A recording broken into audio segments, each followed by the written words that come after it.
Hello everyone, my name is Zachary Garcia and this is the demonstration video for BOLO Be on the Lookout application for the features that were developed and optimized during the fall 2020 semester. The following sections I will be going over in this demonstration include user action log with PDF export, completion of the BOLO Commons functionality, completion of the user guide component, the improvements upon the BOLO model, and the email notifications optimization. In this section, I will be going over user action logs. A user action log is basically a record of something that the user does in the BOLO application. Now, in order to access a user action log, you need to be a super user, because super users or root user have the highest level of access, and they're the ones in charge of monitoring what all the users in the application are doing. To access the user action log, simply log in as a root user, go to the upper right corner and click on the Other menu, click User Action Log, and that will take you to the user action log page. Now, if we were to track every single action taken by users, such as clicking on random buttons, there'd be so many of these. In order to avoid that redundancy, we limited it to important actions such as logging in, logging out, creating a BOLO, reading a BOLO, updating one, deleting one, archiving one, or subscribing to one. This way, we're monitoring the important actions taken by users. Now, in order to filter that, we've provided you with a beginning date and an end date, as well as filters in the table header. You can filter by user, by role, by agency, and you can also export the PDF. We'll get to that in 1 second. Now, if you notice here, these were done on the 19th of this month, 20th of November. The only ones done today are these 4. So if I wanted to filter just these 4, or let's just say the ones from the 19th, I would choose from the 18th to the 20th, for example, and that would give me just those 2 in that date range. Now, if I wanted to say I only want to see the ones where they've logged in, I could do that as well. Now, instead of having to go to each one to clear it, we could just simply press Clear Filters. And I'll give you an example of how a user action log is made. For today, you only see 4. If I were to log out and log back in, there'd be 2 added because a log out user action log was created and a login user action log is being created right now. So once I log back in, I'll be able to go back to the user action log page.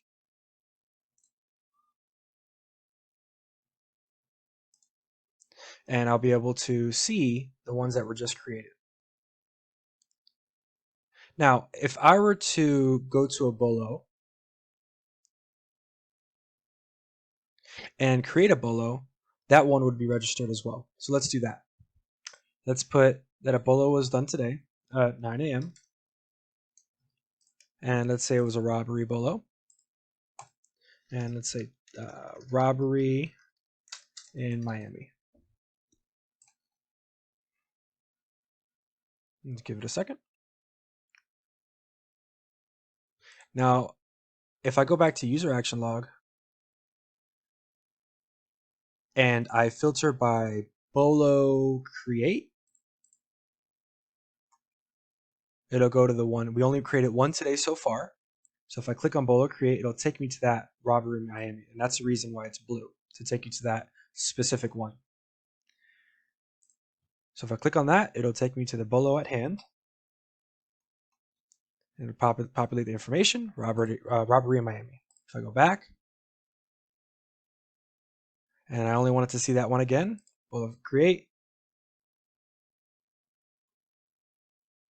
I could do that. Now to clear the filters, simply clear the filters. And another component we've added is a export PDF. We opted for the export PDF option to avoid editing data, which is easily doable in Excel spreadsheets. In PDF, it's much harder to edit the data that's already been populated into the PDF. So once I click this button, it'll download all of these logs for the given agency and populate it there. That's all for this section. In this next section, I will be discussing the user guides and the optimizations that we've done to them. First of all, we added a search optimization, which allows you to search for user guides. To do that, you simply go into the search bar and you type in the user guide you're searching for. For in this case, I'm going to type in creating a bolo. So once I do that, it'll pop up with the suggested user guide. It'll take you to that user guide. So for this one, it is, if I go back and I go back to bolos, it'll show that one. So it'll take you to that category and show you that bolo. And we also fixed some aligning, and the picture is aligning as well so that the picture shows better for each step. So if I go back one more time, creating a bolo, click it, it'll take you to that bolo, and you can expand upon it and edit it as please. That is all for this section. To summarize, we did the searching optimization for the bolos, as well as the fixing of the alignment for the bolo pictures inside of each step. In this section, I will be discussing the improvements on the bolo model in both the back end and the front end. The bolo model beforehand was unable to save. There were some errors in the back end with saving the date. So now, to prove that this works, we'll go ahead and create a bolo, add an image, and we'll go ahead and say robbery in Miami. Another improvement we added was the allow comments, which allows users to add comments once the bolo has been created.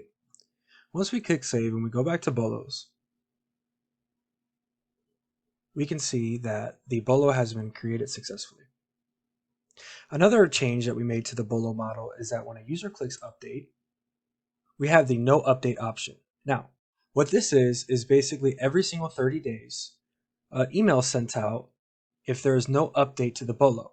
So if this bolo was created and there was no action on this bolo, any updates or comments, an email would be sent out to the person or whoever is subscribed to this user, to this bolo, that the bolo has not been updated in the past 30 days.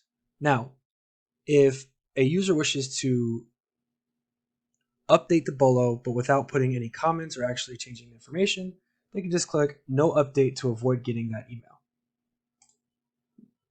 That's an improvement that we made onto the bolo model. Next, I will discuss the bolo email notifications. In this section, I will discuss the bolo email notifications. Now, when you click on a bolo, every time you create it or update it or delete it, an email is sent out notifying you of that change. In this example, I will delete a bolo and go ahead and show you the notification that has been sent to me. So once I go ahead and click confirm for delete, that'll take me back to the main page. And you can see that that bolo has been deleted. Note the time is 9:37 p.m. Once I go back here, I can see 9:37 p.m. here. I can click that, and it notifies you that the bolo has been successfully removed from the database.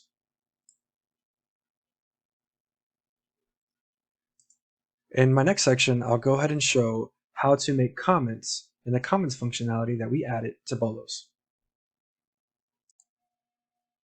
In our last section, I will be discussing how to create comments on bolos. Last semester, the comments on bolos was brought to life but was never completed. This semester, however, we did complete it. To make a comment on a bolo, you simply click a bolo, and once you're here, you type the comment that you'd like to leave. Now, since we are the creator of this bolo, it doesn't show our name, but regularly it does show the name of the user.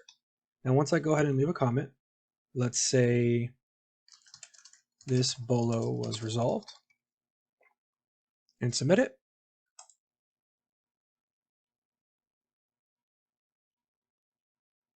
It will go ahead and populate the comments down here and say that this bolo was resolved. If I want to delete that bolo comment, simply click on the trash can, and it'll go ahead and delete that bolo comment for me. I can delete this one as well.